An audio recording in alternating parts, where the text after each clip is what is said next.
Khurram sir, आजची जी पत्रकार परिषद आपण ठेवलेली आहे त्याचा विषय काय आहे आणि निवडणुकीबद्दल तुमचं काय आहे उमेदवारांबद्दल? मी जे आहे निवडणूक सुरू होण्यापूर्वी आम्ही निवडणुकीबद्दल आमच्या समाजासाठी आम्ही काही मागणी केलेली होती, ते पुढे आम्ही डिटेल्स त्याच्यामध्ये येईल. आणि जे आता या निवडणुकीमध्ये शेवटचा टप्पा आहे आणि आम्ही काही उमेदवारांना आम्ही त्याला पाठिंबा देणार आहे, ती यादी वगैरे मी वाचून दाखवेन पुढे. तर सर्वप्रथम असं हे आहे, माझं म्हणणं हे आहे की औरंगाबाद शहरामध्ये 2014ला मुस्लिम समाज एक झाला होता. मुस्लिम समाज एक झाल्यामुळं मुस्लिम समाजाचा आमदार औरंगाबाद शहरामध्ये निवडून आलेला होता. त्यानंतर 2019 मध्ये सुद्धा मुस्लिम समाज पूर्ण एक झालेला होता. एक झाल्यामुळे लोकसभेची जे खासदारकीची जागा आहे हे औरंगाबादमधून खासदार म्हणून मुस्लिम समाजाचा माणूस निवडून आलेला होता. हे आहे म्हणजे एकता एक महत्वाची हे आहे. एक झाले तरच काही तुम्हाला हे म्हणजे समाजाचे प्रश्न सुटतील आणि समाजाचे उमेदवारी निवडून येतील. जर तुम्ही एकी केलं तरच तुम्हाला फायदा आहे. जर तुम्ही आपसमध्ये वेगवेगळे जर झालो तर तुमचा काही फायदा होणार, तोट्याशिवाय काही होणार नाही. म्हणून आपसामध्ये जे भांडत आहेत, आमची विनंती आहे की हे भांडण हे संपवून एक होऊन काम करायला लागावं, असं हे आहे. आता महाराष्ट्रामध्ये जे आहे, महाराष्ट्रात समाज जास्त आहे. तर माझं असं विचार आहे, हे सर्व जे असतील ते माझे विचार असतील. ह्याच्यामध्ये चुकीचं काही निघालं केलं वाटत असेल तर कोणी हे घेऊन करून घ्यायचं नाही. म्हणजे माझे विचार आहेत, माझे विचार मी समाजाला कसं काय आहे हे सांगत आहे. महाराष्ट्रामध्ये मराठा समाज मोठ्या प्रमाणात आहे. म्हणून महाराष्ट्राचा जे मुख्यमंत्री आहे ते मराठा समाजाचंच झालं पाहिजे, असं माझं म्हणणं आहे. आणि सध्या जे आहे, सध्याचं जे सरकार आहे महायुतीचं सरकार, हे महायुतीचं सरकार जे आहे ह्याच्यामध्ये शिंदे मुख्यमंत्री आहेत. पण यानंतर त्यांची सत्ता तर 100% येणार नाही. आणि जर समजा त्याच्यात त्यांनी काहीतरी करून जर सत्ताही जर हे करण्याचा प्रयत्न केले तरी शिंदे मुख्यमंत्री होणार नाहीत. हे राजकारणाचं एक पुढचा हे भाग आहे. त्याचप्रमाणे आमच्या महाराष्ट्रामध्ये नरेंद्र मोदी खूप मोठ्या प्रमाणात सभा घेत आहेत. तर नरेंद्र मोदींना आपण सर्व भारतातील सगळं लोकांना माहिती आहे की त्यांनी पहिल्या निवडणुकीमध्ये काय आश्वासन दिले होते. लोकांच्या खात्यात 5 लाख 15 लाख देण्याची त्यांनी भाषा केलेली होती. ते पूर्ण झाली का? त्याच्यानंतर ते मुद्दे त्यांनी बाजूला करून दुसरेच मुद्दे उपस्थित केलेले आहेत. तर महत्त्वाचे मुद्दे आणि आणि त्यांनी मोदी साहेबांनी सांगितले होते 2014 मध्ये लोकांनी मतदान करण्यासाठी जाताना गॅसला नमस्कार करून मतदान करण्यासाठी जावा असं त्यांचं म्हणणं होतं. ते कुठे गेलं? आज गॅसचे भाव त्यांनी सांगितले होते ते भाव काय होते आणि आज त्यांची 10-11 वर्षापासून सत्ता आहे. तर त्यांचा गॅसचा भाव काय आहे? त्याचप्रमाणे आपले देशाचे गृहमंत्री अमित शहा सांगत आहेत की मुस्लिम समाजाला आरक्षण आम्ही देणार नाही. पण मुस्लिम समाज आज पुरतं तर आरक्षण मागत नाही. त्याचप्रमाणे त्यांनी सांगत आहेत की वक्फ जे कायदा आहे, वक्फ कायदा ह्याच्या लोकसभेमध्ये कोणत्याही परिस्थितीत पारित होईल असं. तर आमचं हे आहे की हे कायदा सुद्धा पारित होणार नाही. कारण आमच्या समाजाचे लोक इतर लोकांना नितीश कुमार आणि बाबा नायडू यांचे विनंती करत आहेत. मला असं वाटतं की त्यांनी विनंती मान्य करतील आणि त्यांनी आपलं जर पाठिंबा त्या हे वक्फ अधिनियमाला नाही दिल्यास हा लोकसभेमध्ये सुद्धा हे वक्फ कायदा पास होणार. विकासाचं किंवा जनतेच्या फायद्याचं कोणतं काम हे महाराष्ट्र सरकार आणि केंद्र सरकार करत नाही, फक्त हे मुस्लिम द्वेषाचं काम करत आहे.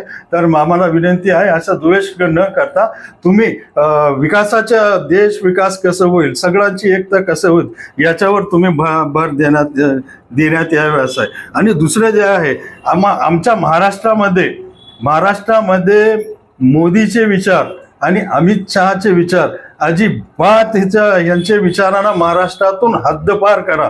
आणि महाराष्ट्र राज्यामध्ये, आपल्या महाराष्ट्र राज्यामध्ये शिवाजी महाराजांचे विचार, आंबेडकरचे विचार, शाहू महाराजचे विचार आणि फुले यांचे विचाराचा हे आमचा महाराष्ट्र आहे. तर या विचाराप्रमाणे हा महाराष्ट्राचं राज्य आणि कारभार आणि एकता झाली पाहिजे.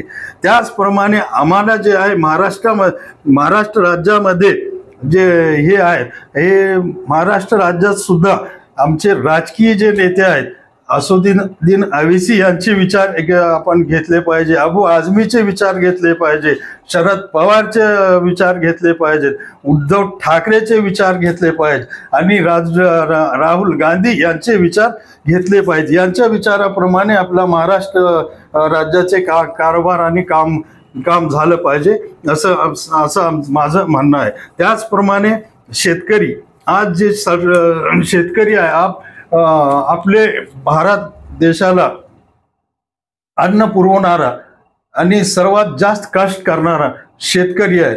शेतकरीचे तर आज इतके समस्या आहेत की शेतकऱ्याची समस्या कमी होतच नाहीत. आणि पुढे सरकार बी जे आहे, हे सरकार जे आहे ना, केंद्र सरकार आणि राज्य सरकार, दोन्ही सरकार सुद्धा शेतकऱ्यांच्या प्रश्नावर अजिबात काही बोलायला आणि काही हे करण्यासाठी तयार नाही. तर शेतकऱ्यांचे जे आहेत, गेल्या 9 महिन्यामध्ये 1933 शेतकऱ्यांनी महाराष्ट्रामध्ये आत्महत्या केलेल्या आहेत. हे आकडे जाहीर आकडे जे आहेत ते शासनाकडून हे आकडे केलेले आहेत. हे पेपरमध्ये असे आलेलं आहे आणि पेपरचे आमच्याकडे कटिंग आहे. तर हे शेतकऱ्यासाठी काय नियोजन करता येईल, पहिले हे दोन्ही सरकारला माझं म्हणणं आहे की तुम्ही शेतकऱ्याच्या प्रश्नावर हे करा. एवढे लोक आपल्या आत्महत्या करतात, यांचं जर तुम्ही निरासन जर करत नसाल शेतकऱ्यांचं, तर खूप दुर्दैवी गोष्ट आहे. सध्या 1 रुपयामध्ये शेतकऱ्यांसाठी विमा देण्यात येत आहे, पण त्याची जे परतफेड जी विमाचे मंजूर होतो शेतकऱ्यांना, त्यांना जे पैसे मिळतात ते अल्प आहेत. त्या अल्प पैशामध्ये जे आहे शेतकऱ्यांचं उत्पादन खर्च निघत नाही आणि त्यांचं कोणतंच भागत नाही. तर शेतकऱ्यासाठी प्राधान्य देऊन शेतकऱ्यांच्या जे प्रश्नासाठी सोडवण्यासाठी प्रयत्न केले पाहिजे. दुसरं जे आहे, आता लाडकी बहीण, हे लाडकी बहीण जे योजना हे महाराष्ट्र सरकारने सुरू केलेली आहे. ही योजना जे आहे, हे 2 महिने जे सरकारने पैसे दिलेले आहेत, पण हे पैसे देण्यासाठी सरकारकडे पैसाच नाही. एक अर्थतज्ञ आहेत, अभय टिळक, महाराष्ट्रातील या लाडकी बहीण घोषणेमुळे हे खर्च मोठ्या प्रमाणात खर्च सुरू आहे. या घोषणेमुळे खर्च पूर्ण करण्यासाठी कर्ज घ्यावे लागले आहे. वित्तीय व्यवस्थापन ढासळणार आहे, महसुली तूट वाढणार आहे, दीर्घकालीन उत्पादनाची हानी होण्याची भीती आहे, असं अभय टिळक ज्येष्ठ अर्थतज्ञ यांचं म्हणणं आहे. आणि तिजोरीमध्ये पैसाच नाही तर झाले हे बघा, बाजारात जाऊन तेलाचे भाव काय झाले हे तुम्ही बाजारामध्ये जाऊन बघा. टमाट्याचे भाव काय झाले, भाजीपाल्याचे भाव काय झालेत आणि इतर जे आहेत वस्तूंचे भाव हे लाडकी बहिणीमुळे जे आहे हे वाढलेले आहेत. तर हे भाव कमी करण्यासाठी आणि लाडकी बहिणींना आम्हाला विनंती आहे की तुम्ही जे हे फक्त तुम्हाला जे आहे तिकडून लोकांच्या खिशातून पैसे काढून हे सरकार जे आहे तुम्हाला इकडं पैसे देत आहे, तरी हे पुढे जे आहे योजना चालण्याची काही हे खरं नाही. बेकारी आपल्या महाराष्ट्रामध्ये, देशात सुद्धा खूप मोठ्या प्रमाणामध्ये बेकारी झालेली आहे. याचं शासनाचं असं म्हणणं आहे की आम्ही 25 लाख लोकांना नोकऱ्या वगैरे देऊ, पण हे सुद्धा 25 लाख लोकांना नोकऱ्या देऊ शकणं अवघड आहे, कारण शासनाकडे पैसाच नाही. शासनाचं आपलं उत्पन्न वाढवलं पाहिजे. जर ह्या शासनाने आम्हाला महाराष्ट्रात 25,000 सुद्धा नोकऱ्या दिले तरी आम्हाला वाटेल की खूप मोठं हे होईल. तर हे आश्वासनाला ती जनतेने विचार केला पाहिजे. आता दुसरं की समाजाचं आता समाजासाठी काम करण्यासाठी माझं असं म्हणणं आहे की प्रत्येक गल्लीमध्ये मुस्लिम समाजाचं गल्लीमध्ये नेता पाहिजे. गल्लीमध्ये समाजाने नेता तयार करा. त्याचप्रमाणे तुमच्या गावामध्ये काम करण्यासाठी मुस्लिम समाजाचा नेता तयार करा. गाव विभागामध्ये तयार करा, तालुक्यात तयार करा आणि जिल्ह्यामध्ये तयार करा आणि महाराष्ट्रामध्ये सुद्धा नेता तयार करा. जर तुमचा नेता तयार करत असाल तरच तुमचे प्रश्न सुटतील. प्रश्नासाठी नेते झगडतील तरच जनतेचे प्रश्न तुमचे प्रश्न सुटतील. असं यामुळे जनतेला आपल्या ह्याच्यामध्ये भागात विभागात सगळीकडे नेता तयार करणं झाले. हे बघा बाजारात जाऊन तेलाचे भाव काय झाले हे तुम्ही बाजारामध्ये जाऊन बघा. टमाट्याचे भाव काय झाले, भाजीपाल्याचे भाव काय झालेत आणि इतर जे आहेत वस्तूंचे भाव हे लाडकी बहिणीमुळे जे आहे हे वाढलेले आहेत. तर हे भाव कमी करण्यासाठी आणि लाडकी बहिणींना आम्हाला विनंती आहे की तुम्ही जे हे फक्त तुम्हाला जे आहे तिकडून लोकांच्या खिशातून पैसे काढून हे सरकार जे आहे तुम्हाला इकडे पैसे देत आहे तरी हे पुढे जे आहे योजना चालण्याची काही हे खरं नाही. बेकारी आपल्या महाराष्ट्रामध्ये देशात सुद्धा खूप मोठ्या प्रमाणामध्ये बेकारी झालेली आहे.